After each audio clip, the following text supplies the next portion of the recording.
Kita beralih ke informasi selanjutnya, Saudara. Presiden Jokowi mengapresiasi peran PBNU dalam mengawal bangsa ini. Dan di Studio 4 TVRI malam hari ini kita sudah hadir di sini Kiai Haji Imam Pituduh untuk membahas sejumlah topik yang saat ini tengah hangat terjadi di Indonesia. Wasekjen PBNU. Selamat malam, Gus. Assalamualaikum. Assalamualaikum warahmatullahi wabarakatuh. Waalaikumsalam. Waalaikumsalam warahmatullahi Selamat wabarakatuh. malam Mas Oki, Mbak Maya. Selamat salam pemirsa di seluruh Indonesia. Baik. Ya, Gus Imam, PBNU hadir selama 95 tahun, selain mengawal bangsa ini juga tentu berkontribusi banyak sekali terhadap bangsa ini. Lalu bagaimana PBNU saat ini melihat kerawanan sosial yang mengancam bangsa Indonesia? Ya, pertama atas nama Pengurus Besar Nahdlatul Ulama mengucapkan selamat ulang tahun ke-95. Ini 95 tahun ini usia yang sudah sangat dewasa. Peran Nahdlatul Ulama, saya yakin bangsa Indonesia ini sudah bisa merasakan kontribusinya selama 95 tahun. Apa saja yang sudah dilakukan Nahdlatul Ulama. Nah, itu salah satunya yang Mbak tanyakan tadi, bagaimana kita mengatasi kerawanan sosial. Khidmah yang dilakukan Nahdlatul Ulama tidak hanya khidmah diniyah, urusan keagamaan saja, tapi khidmah insaniyah, urusannya pelayanan terhadap kemanusiaan, pelayanan sosial, dan khidmah watoniyah, pelayanan terhadap kebangsaan, bangsa dan negara. Nah, apa kerawanan sosial ini penting, Mbak? Kita bahas hari ini. Kerawanan sosial itu bisa terjadi karena paling tidak ada 3 hal. Pertama, karena ada ketidakteraturan sosial. Ini akibat interaksi sosial yang selama ini terjadi. Tidak teraturan sosialnya ini membahayakan karena masyarakatnya ini social disordernya sedang terjadi. Manusianya sekarang sudah menjadi borderless. Hari ini manusia tidak bisa dibatasi lagi antar negara, bahkan kita hubungannya ini sudah, pertemanan sosialnya ini sudah lintas negara. Nah, ini pertanyaan yang menjadi PR juga. Bagaimana ini membendungnya? Ketimpangan sosial, penyakit sosial, ini PR besar kita, bagaimana kita melakukan upaya ini. Yang paling penting lagi adalah bagaimana mengantisipasi konflik sosial itu terjadi. Baik karena ketimpangan, karena persoalan-persoalan keagamaan, ataupun persoalan-persoalan yang menjadi konflik sosial ini terpicu. Apalagi teorinya bisa konflik yang pakai sifatnya Marxis horizontal. ataupun non-Marxis. Kenapa, Mbak? Apalagi konflik yang sifatnya horizontal begitu. Ya, konflik horizontal sangat rentan. Kenapa demikian? Karena percepatan teknologi, kita sudah memasuki era 5.0, bukannya 4.0. Kita memasuki era digital di mana kita semuanya terjadi disrupsi. Tatanan sosial juga terdisrupsi. Nah, orang-orang juga hubungannya juga sudah mulai berganti. Sekarang sudah menjadi omni channel, bukan hanya online, tapi offline channel juga jalan. Nah, ini bagaimana mengatasinya? Teknologi, modernisasi bisa mengacaukan struktur sosial kita. Tetapi ketika kita punya basic yang namanya akhlak, dalam bahasa agama akhlak, ini bagaimana morality, good moral, ini ada di diri manusia, maka manusia Indonesia akan ada keteraturan sosial. Baik. Nah, keteraturan sosial ini hanya bisa terjadi dengan 2 hal. Pertama, kalau kita bisa menjaga amanah trust satu dengan yang lain, saling percaya. Yang kedua, bisa ada kepatuhan sosial antara yang bawah dengan yang atas patuh, antara orang tua dengan anak patuh. Nah, ini semuanya hanya bisa dikonstruk dari rumah tangga, dari rumah, penting ini. Baik, Gus, bicara kerawanan, tentu salah satu kerawanan yang saat ini kita hadapi adalah kerawanan misinterpretasi, kesalahan pemahaman masyarakat terkait juga sejumlah program pemerintah, yakni contohnya vaksinasi COVID-19. Begitu saat ini pemerintah tengah menggiatkan misinterpretasi bukan hanya urusan dengan pemerintah, misinterpretasi terhadap agama, ajaran agama ini juga penting. Betul, sebagai organisasi keagamaan yang sangat penting di Indonesia, apa upaya NU untuk bisa menyadarkan masyarakat bahwa memberikan pemahaman bahwa ini penting vaksinasi dilakukan untuk bisa menjaga umat dari wabah begitu? Ya, peran pemerintah dan masyarakat penting untuk bersama-sama membangun bangsa ini. Kalau pemerintah jalan sendiri, rakyatnya jalan sendiri, nggak bisa juga. Nah, itu yang saya sebut tadi, harus ada trust dan harus ada kepatuhan. Trust dan kepatuhan ini harus jalan sehingga ada yang kita sebut sebagai keteraturan sosial. Nah, ini bisa terjadi, vaksinasi bisa menyebar bagus kalau dua-duanya berjalan. Masyarakatnya percaya terhadap pemerintah, pemerintahnya juga amanah menjalankan hal tersebut. Bagaimana ini? Vaksin itu wajib. Kenapa? Di tengah wabah itu virus ini adalah sunatullah. Yang namanya penyakit itu sunatullah. Tapi ketakutan berlebihan nggak boleh, karena itu adalah nisfudda. Ya, separuh dari penyakit. Kalau kita kekhawatiran berlebih, maka itu adalah separuh dari penyakit. Itu udah sakit duluan. Karena manusia itu terdiri dari 3, mind, body, and spirit. Kalau mind dan spiritnya sakit, maka bodinya akan sakit. Nah, untuk itu imunisasi, vaksinasi wajib dilakukan. Bagaimana membantu pemerintah mempercepat vaksinasi? Ya, percayalah kita pada pemerintah. Pemerintah nggak akan lah membunuh rakyatnya. Pemerintah pasti akan menjalankan dengan cara yang terbaik. Tapi terlepas dari itu semua, 3 ini harus dijaga. Selain imunisasi, selain vaksinasi yang harus dilakukan, maka harus ada 3. Pertama, iman kita harus dijaga. Yang kedua, imunitas kita dijaga. Yang ketiga, aman. Jadi iman, aman, sama imun. Nah, bagaimana menjaga imannya? Ya takarub dengan Tuhan, mendekatkan diri dengan Tuhan lebih banyak. Ya, jadi PSBB itu peningkatan sosial berskala besar. Harusnya semakin meningkat dengan Tuhan. Terus yang kedua, imun. Bagaimana membangun imun kita? Kita harus happy. Dan yang kedua, yang paling penting selain happy, bagaimana kita mempergunakan sebaik mungkin potensi sumber daya alam kita. Apa itu? Negara kita negara mega biodiversity. Bayangkan kalau itu kita gunakan, maka kita obat-obatan, rempah-rempah herbal itu di Nusantara kita banyak. Sebagai negara mega biodiversity, nggak boleh kita terus kemudian melupakan potensi itu. Obat banyak. Nah ini, terus tradisi kita berjemur sebagai orang timur, wajib itu dilakukan. Jadi Gus, ini artinya ikhtiarnya harus lengkap, tidak bisa ikhtiarnya hanya salah satu saja. Vaksin terbaik adalah ya itu tadi yang aman itu yang menjaga jarak seperti ini, dan protokol kesehatan dijalankan. Momen PSBB ini sebetulnya obat untuk semuanya, bisa menjaga kita, mengamankan kita, meningkatkan imun kita, kemudian imannya juga harus naik, waktu imunnya naik, amannya juga naik. Tapi jangan sampai kemudian ini menjadikan disorder juga, atau terjadi penyakit yang kita sebut sebagai mental healthiness. Jadi penyakit kejiwaan ini akan muncul. Ada banyak orang yang kemudian ketakutan berlebih. Takut, waspada boleh, tapi kemudian jangan kemudian ini menjadi kita takut. Ketakutan yang berlebih ini menjadikan kita penyakit di mana-mana. Nanti social distrust terjadi di situ. Nah ini yang penting yang harus kita jagain benar. Kalau kita nggak mau Indonesia ini kemudian terjadi seperti di negara-negara lain. Ayo kita mulai vaksinasi ini sebagai sebuah gerakan kita bersama-sama untuk membangun solidaritas sosial kita, menjaga bangsa kita, dan menjaga bagaimana kita supaya peradaban kita nggak hilang. Terkait dengan kepatuhan masyarakat dengan protokol kesehatan, bagaimana pendekatan teologinya, pendekatan agamanya, apa yang perlu disampaikan bagi masyarakat begitu, Gus? Yang namanya protokol kesehatan wajib lah. Sehat itu adalah bagian dari hifdzun nas, hifdzul mal. Ya, menjaga jiwa itu adalah bagian dari perintah agama. Kita hidup ini kalau orang nggak kemudian bisa menjaga dirinya sendiri, istilah nyawa itu, hifdzun nafas itu menjaga jiwa, itu kewajiban dalam agama. Jadi kalau kemudian vaksinasi, mematuhi protokol kesehatan itu adalah bagian dari upaya untuk menjaga jiwa kita terlindung agar kita tetap hidup sebagai manusia, maka itu wajib hukumnya. Jadi kaidah teologinya nggak perlu dicari-cari lagi. Itu kaidah agama yang paling mendasar, bagaimana menjaga keamanan jiwa. Nah ini yang paling penting. Semuanya kadang-kadang diplesetin sama orang-orang ini. Apa itu?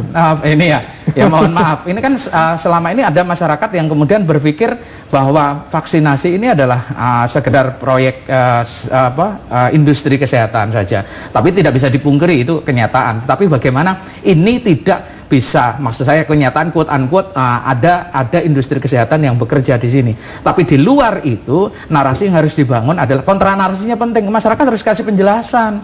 Cara penjelasan yang paling penting gimana caranya? Dengan ulama.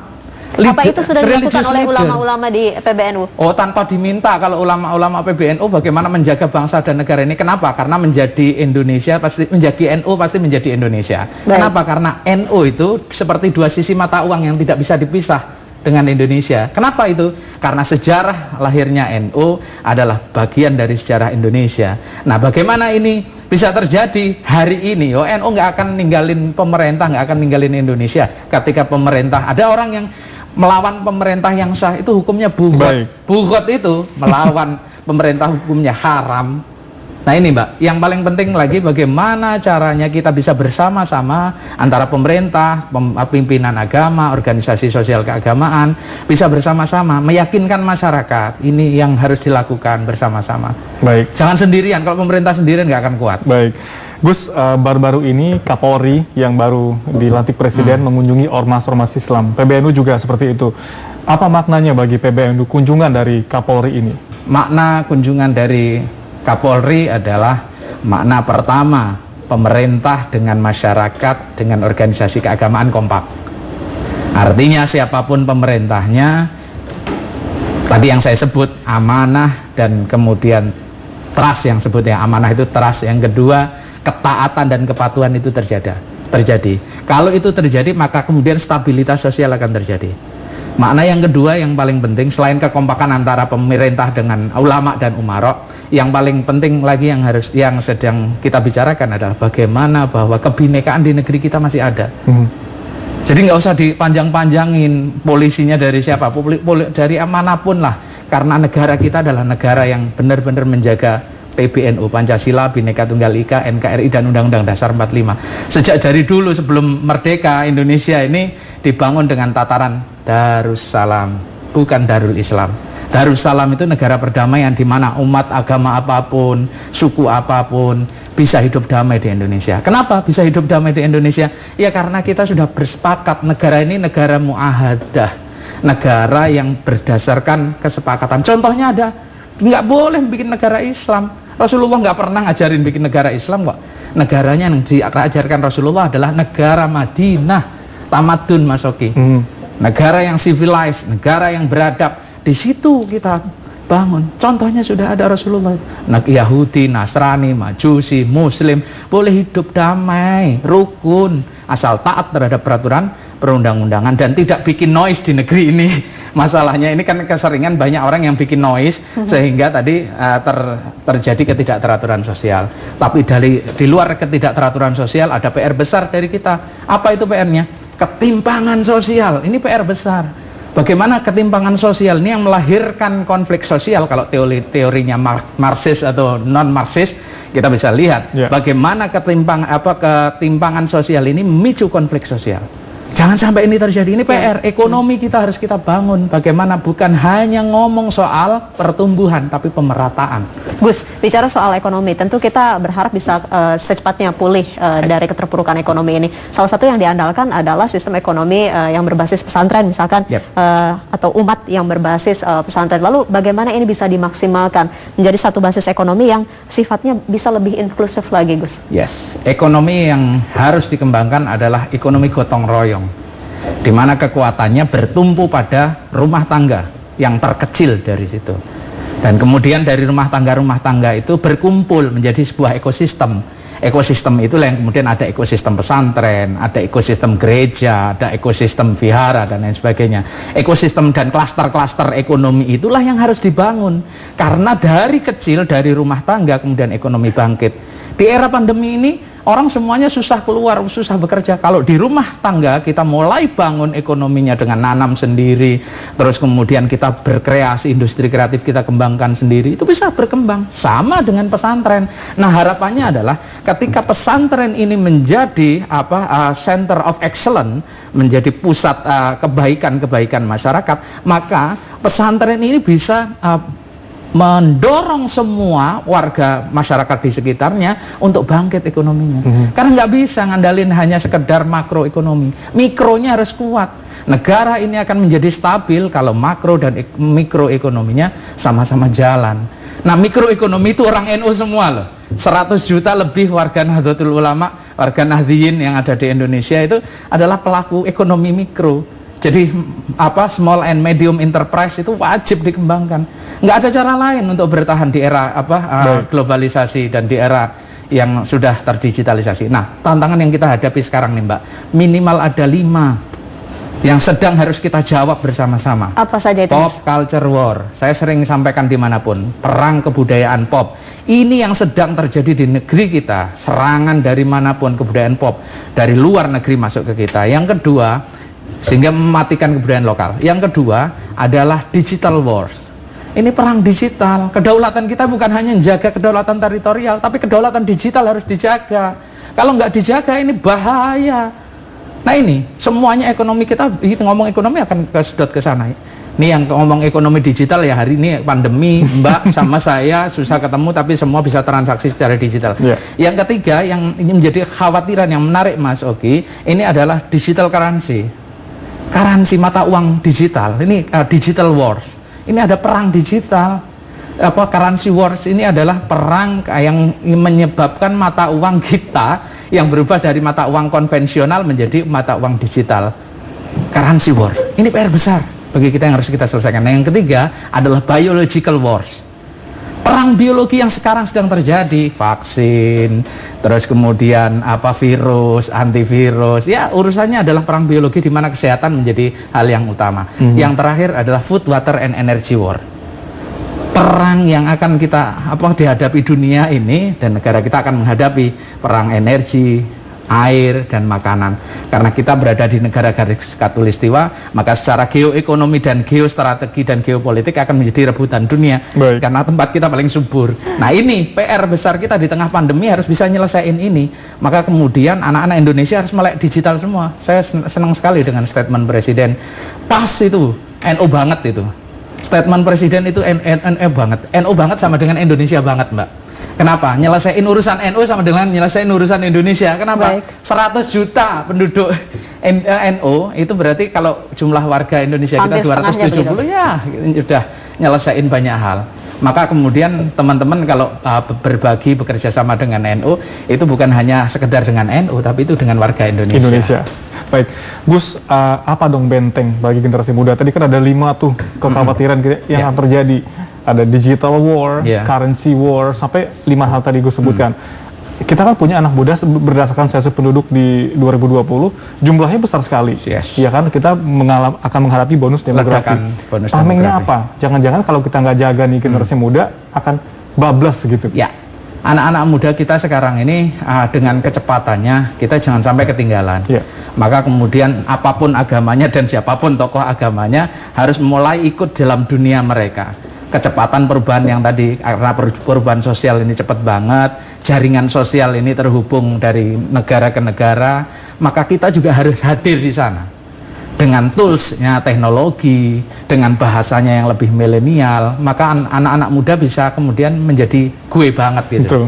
Memahami agama menjadi gue banget, memahami keindonesiaan menjadi gue banget. PR-nya besar Mas Oki, bagaimana anak-anak muda memahami Pancasila, memahami agama, kalau kemudian diksinya ini tidak bisa diterima dengan diksi anak-anak muda. Ini PR kita harus turun dengan bahasa komunikasi mereka. Anak muda ya, komunikasinya harus gue banget kan gitu di anak-anak muda. Nah, yang terpenting lagi menyelesaikannya, anak-anak muda ini harus dibentengi. Apa yang bentengi? Membentengi adalah bagaimana kita membangun moral, membangun akhlak. Apa itu? Dalam bahasa agamanya itu harus dijaga yang namanya husnul muasyarah. Husnul muasyarah itu pergaulannya dijaga, membangun pergaulan yang baik, ayah dengan anak, mas dengan, kalau di Arab nggak ada itu, Mas Oki nggak saya panggil Mas, panggilnya Oki gitu aja, meskipun itu kakak adik-adik juga nggak ada gitu. Nah ini, terus yang kedua husnul muamalah, bagaimana menjaga interaksi sosialnya. Nah ini harus dijaga. Terus kemudian yang ketiga ini husnul musyarakah, bagaimana kita menjaga dan membangun tatanan yang namanya berbagi, kebersamaan. Itu harus dilakukan. Kalau 3 ini dilakukan, interaksinya dijaga, maka kemudian benteng yang paling penting adalah menjaga tadi 3 hal ini. Pergaulan dijaga, interaksinya dijaga, berbaginya dijaga, atau kemudian yang kita sebut sebagai kebersamaannya dijaga. Nah, disitulah muncul anak-anak muda dengan solidaritas yang tinggi, meskipun dia digital, very digital, tetapi kemudian komitmen-komitmen kebangsaannya tidak luntur, komitmen-komitmen keagamaannya tidak luntur. Menjadi Islam pasti menjadi Indonesia, dan menjadi Indonesia pasti punya struktur sosial yang kemudian sangat toleran dengan prinsip terima kasih. Betul. Tahu terima kasih ya Mbak? Kalau Mbak Maya ngasih saya, berarti saya harus menerima sesuatu, saya harus ngasih sesuatu. Terima kasih. Kalau Mas Oki ngasih sesuatu, saya harus menerima sesuatu. Baik. Terima kasih, terima kasih. Nah itu kultur Indonesia, norma-norma keindonesiaan jangan sampai kemudian hilang, karena ini adalah pondasi sosial kita, solidaritas sosial, keteraturan sosial itu bisa terjaga karena kita punya betul-betul basic nilai-nilai yang tidak boleh luntur dimakan oleh zaman. Baik, Gus tadi sempat menyampaikan salah satu yang patut kita waspadai adalah soal perang mata uang asing. Iya. Baru-baru ini juga yang menjadi viral di masyarakat adalah penggunaan uang dirham dan juga dinar, dinar ya. di Depok, Jawa Barat. Bagaimana pandangan dari PBNU soal ini? Ya, soal emasnya dan dirham ya nggak ada soal emasnya dan dirham. Apa soalnya? Soalnya adalah bagaimana kita sendiri ini punya kedaulatan mata uang. Itu PR terbesar kita kan. Bagaimana kita bisa berdaulat dengan keuangan kita lah. Kalau kita jangan sampai kemudian ada negara dalam negara kan. Ini yang perlu diwaspadai oleh siapapun. Artinya instrumen-instrumen negara itu salah satunya kan alat transaksi keuangan. Yang kita tidak mencurigai siapapun, tetapi kita yang harus kita waspadai jangan sampai terjadi. Sekali lagi kita ingetin, jangan sampai terjadi negara dalam negara. Yang ini akan menjadi embrio bagi kehancuran sebuah negara. Sudahlah cukup di Irak, sudahlah cukup di Afghanistan hancur. Jadi bukan karena kekuatan agama kita yang kurang hancurnya itu. Coba di Timur Tengah hancur itu bukan karena apa-apa. Di Timur Tengah itu hancur karena akhlaknya, budayanya yang tidak dijaga. Maka untuk menjaga sebuah negara ini menjadi negara yang baik, dibutuhkan orang-orang, anak-anak muda dan semua generasi bangsa mempunyai akhlak yang baik. Bagaimana mempunyai akhlak yang baik? Ya kita harus berkehidupan yang sangat toleran, yang sangat ramah, yang kemudian berpikir panjang. Jangan sumbunya pendek terus. Sumbu pendek. Baik, Gus, 95 tahun Nahdlatul Ulama. Akan dibawa kemana kira-kira NU ini? Nahdlatul Ulama mempunyai cita-cita yang sangat besar bagaimana membangun Islam Nusantara untuk peradaban dunia. Kalau ngomong peradaban dunia itu beyond Indonesia, artinya Indonesia untuk dunia, NU untuk dunia. Apa itu? Nilai-nilainya bisa diadopsi, diadaptasikan, dan kemudian bisa di scaling up ke seluruh masyarakat di penjuru dunia. Apa nilai-nilai itu? Nilai-nilai Nahdlatul Ulama ya nilai-nilai keindonesiaan. Nah ini yang harus dibangun. Bagaimana membangun peradaban dunia? Membangun peradaban dunia adalah dengan cara bagaimana kita bisa mentransfer apa yang ada di Indonesia ke seluruh dunia. Jangan kemudian yang tadi saya sebut sebagai pop culture yang diinfiltrasi dari asing ke kita. Kita ganti infiltrasi, kita ekspor peradaban kita. Kita ekspor budaya kita ekspor ideologi kita. Nah itu, kita ekspor cara beragama kita yang ramah. Jangan kemudian dapat impor ideologi-ideologi radikal yang kemudian menjadikan negara ini porak-poranda. Baik Gus, apa mungkin terakhir yang ingin disampaikan dan ditekankan lagi kepada masyarakat? Mungkin pesan-pesan anak muda nih yang Indonesia banget kayak gimana tuh? Ya menjadi Indonesia itu adalah menjadi orang yang sangat berbudaya. Karena menjadi berbudaya itu adalah bagian dari semangat, spirit, dan sejarah Indonesia. Kita tidak bisa, jangan lupa sejarah, anak-anak muda jangan lupa sejarah. Yang jelas, tanpa memahami sejarah kita tidak akan bisa melesat untuk menuju masa depan. Anak-anak muda harus bangkit. Ini eranya era digital. Ayo kita semangat bersama-sama. Inovasi secepat-cepatnya. Gunakan teknologi sebaik-baiknya, sekuat-kuatnya.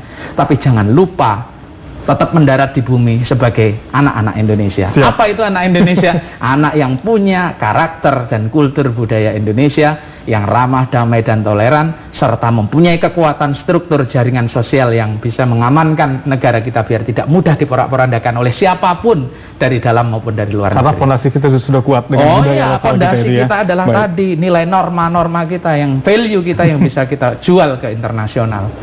Jangan kemudian hanya ngadopsi, kita yang harus infiltrasi ke mereka. Baik, terima kasih Gus Imam Pituduh, Wasekjen PBNU telah berbagi informasi bersama kami, dan terima kasih sudah 95 tahun bersama Indonesia. Kalau NU itu pasti saya tadi sampaikan, menjadi NU pasti menjadi Indonesia, nggak usah khawatir, karena siapa yang berani berhadapan dengan Indonesia pasti berhadapan dengan NU. Jadi itulah yang NU akan berikan kepada Indonesia sampai kapanpun, karena NU adalah pendiri dari bangsa Indonesia bersama teman-teman yang lain. Terima kasih Gus Imam sudah bergabung bersama kami, pandangan-pandangannya dan juga pengetahuan bagi anak muda kita sehingga kita lebih merasa punya culture lokal untuk bisa membangun bangsa dan negara ini. Terima kasih Gus atas. Culture harus diperkuat, jangan ditinggal. Sampai pakai baju seperti ini, saya pakai batik nggak apa-apa, tapi culture-nya tetap Indonesia. Terima kasih Gus Imam atas waktunya.